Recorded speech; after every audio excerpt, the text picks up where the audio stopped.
Good morning, ma'am. My name is Jason Matthew Rajan. My roll number is 23 MSWA 28. The topic that I am going to speak on today is conflict resolution and information gathering in community organizations. The first topic that I am going to talk on is conflict resolution. What is conflict resolution? Conflict resolution is a term that includes the methods and processes involved in facilitating the peaceful ending of conflict and retribution. It may be defined as a situation where the conflicting parties enter into an agreement that solves their incompatibilities, disputes, problems, and cease all violent actions against each other. The best example that can be given is right now is the war in Israel between Israel and the terrorist group. We as social workers should attain the skill of conflict resolution because there may be many conflicts in our organization, in the community organizations that we work in or the agencies that we work in. As a social worker, it is also our role to become a mediator and try to resolve conflicts between two parties. Steps of conflict resolution. The first step is define the conflict. It is the first and the most important step of conflict resolution because we should listen to both the parties and understand what is the reason for their conflict. The next step is determining a common goal.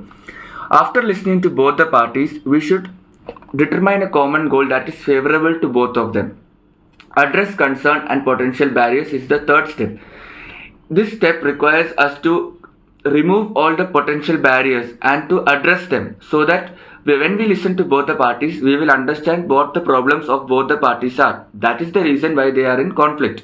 So we should try to address that problems, and in the fourth step, we should make them agree on a solution that is neutral. We should make a solution that is favorable for both the parties. The fifth step is revisit the solution and evaluate progress, which comes under the follow. After agreeing on a common solution, we should evaluate the progress that the solution has made.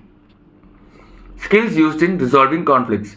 The most important skill in resolving conflicts is active listening because the mediator or the social worker should have active listening skills so that he can listen to the problems of both the parties. Fairness is the skill that requires the person or the social worker to act in a non-biased or prejudiced way to both the parties. Each person has their own likings and their favorite things. So the social worker should not behave like that and act in a neutral way. The third skill, empathy. Empathy requires the social worker to be in the shoes of both the parties. For example, the Kaveri river problem in Karnataka. If I am the social worker who deals with the problem, I should actually listen to the problems of the people in Karnataka and the problems of the people in Tamil Nadu regarding the water, and then I should act and try to resolve the conflict. Self-control. Self-control, ma'am. In self-control, it means that we should, like all people have their own suggestions and own emotions that they react to. So we should not react in an emotional way and try to resolve conflicts, but we should have self-control so that we can act in a neutral and proper manner. Communication skill is another very important skill as a social worker in order to resolve conflicts, because in order to resolve the conflicts there should be proper communication between both the parties, and as the mediator the social worker should have the best communication skills so that both the parties can understand the problem that the conflicts has made. Conclusion on conflict resolution. Conflict resolution is a crucial skill in both personal and professional settings. In community organizations, it is essential for maintaining harmony and achieving common goals. For example, in our fieldwork agency, if there might be a conflict between two parties or the inmates, we should try to improve the conditions so that there is eradication of the conflict, so that the community organization maintains harmony and achieve common goals. The third point is successful conflict resolution can lead to stronger community bonds and a more resilient and united organization. The next topic that the assignment consists of is information gathering. What is information gathering? Information gathering refers to the systematic process of collecting, organizing, and analyzing data and facts to generate knowledge and support decision making. It involves seeking out relevant and reliable information, examining it critically, and extracting meaningful insights to address specific objectives. In community organization, information gathering relates to, there may be many, like for example, I go in a de-addiction center for my fieldwork agency. So information gathering in that agency consists of the life history, the past experience of the client, and we should gather all that information so that we can give the proper treatment to the clients. Processes of information gathering. The first process of information gathering is defining your information needs. We should we should understand what kind of information we need. That is the first and most important step. Identifying credible sources. In this world there are real information and fake information. So we should actually distinguish between both of them and identify the credible sources, and then collect the data. That is the third step. Organizing and analyzing data is the fourth step, that requires us to distinguish all the data and keep that in order. Drawing conclusion and making inferences.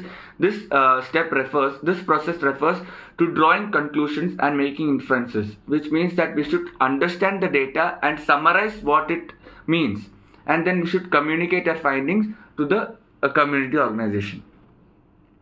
Information gathering techniques. The first and most common way of information gathering is surveys and questionnaires. Surveys and questionnaires are widely used to gather data from a large number of participants. As social workers in our camp and research, we have to inculcate surveys and questionnaires a lot. Interviews are another technique of information gathering. It is a powerful information gathering techniques that allow for in-depth exploration and understanding of a topic. Interviews are face-to-face, so that there is direct communication. We can understand what the clients need us to do. Observation is the third technique of information gathering. Observation techniques include observing and documenting events, behaviors or phenomena in their natural settings. This method is particularly useful in fields such as anthropology, sociology and psychology. Case studies involve an in-depth analysis of a particular individual, group, organization or situation. They provide detailed information of real-life scenarios. For example, in our class, we have studied about a lot of case studies that are from real-life examples. Other information techniques are ethnographic research, online research and social media analysis. Conclusion on information gathering. Information gathering in community organizations is the linchpin of effective decision making and problem solving in an information-rich world. Information gathering is not just a skill, it is the compass that guides through the complexities of the modern age, helping us navigate towards the informed, strategic and ethical choices. In community organization, information gathering is particularly important because to give proper treatment, we need the life history and all the information about the people in the community, so that it can help in effective decision making and problem solving. Thank you, ma'am. My presentation is over.